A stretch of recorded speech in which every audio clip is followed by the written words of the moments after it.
আসসালামু আলাইকুম everyone, welcome to my channel. আজকে আমি আপনাদের সাথে কলিজা ভুনার রেসিপি শেয়ার করব। তাই এখানে আমি 1 কেজি কলিজা কেটে ধুয়ে নিয়েছি। এবার এগুলোর উপরের আবরণগুলোকে উঠিয়ে নিচ্ছি। উপরের আবরণটা থাকলে কিন্তু কলিজাটা শক্ত হয়ে যাবে।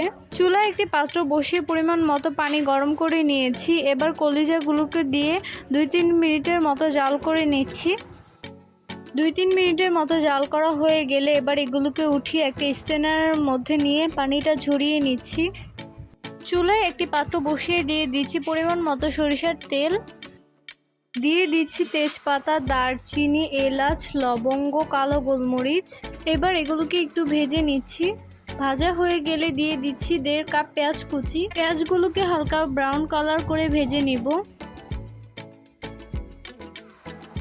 পেঁয়াজটা ভালোভাবে ভাজা হয়ে গেলে দিয়ে দিচ্ছি 2 টেবিল চামচ আদা বাটা, 2 টেবিল চামচ রসুন বাটা, দিয়ে দিচ্ছি 1 চামচ হলুদের গুঁড়া, দিয়ে দিচ্ছি 1 চামচ মরিচের গুঁড়া, ধনিয়া গুঁড়া দিয়ে দিচ্ছি 1 টেবিল চামচ, জিরার গুঁড়া দিয়ে দিচ্ছি 1 চামচ।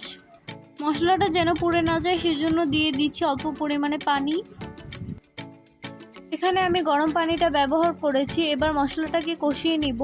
দিয়ে দিচ্ছি পরিমাণ মতো লবণ। মশলাটা থেকে তেল উপরে ভেসে উঠলে এবার কলিজাগুলো দিয়ে দিচ্ছি। সবগুলোকে ভালোভাবে নেড়ে চেড়ে একটি ঢাকনা দিয়ে ঢেকে লো আঁচে কষিয়ে নিব। কলিজাগুলোকে আমি 4-5 মিনিটের মতো কষিয়ে নিয়েছি। এবার দিয়ে দিচ্ছি পরিমাণ মতো পানি।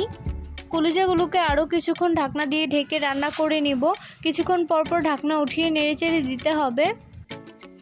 কলিজাগুলো কিছুক্ষণ রান্না করার পর এবার দিয়ে দিচ্ছি পরিমাণ মতো কাঁচা মরিচ। এবার দিয়ে দিচ্ছি গরম মশলার গুঁড়া। গরম মশলার গুঁড়ার রেসিপিটা আমার চ্যানেলে আছে, আপনারা চাইলে সেটা দেখে নিতে পারেন।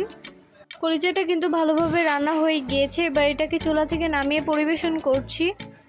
তৈরি হয়ে গেল একদম সহজ পদ্ধতিতে কলিজা ভুনা। রেসিপিটা ভালো লাগলে একটি লাইক দিয়ে চ্যানেলটি সাবস্ক্রাইব করে রাখবেন।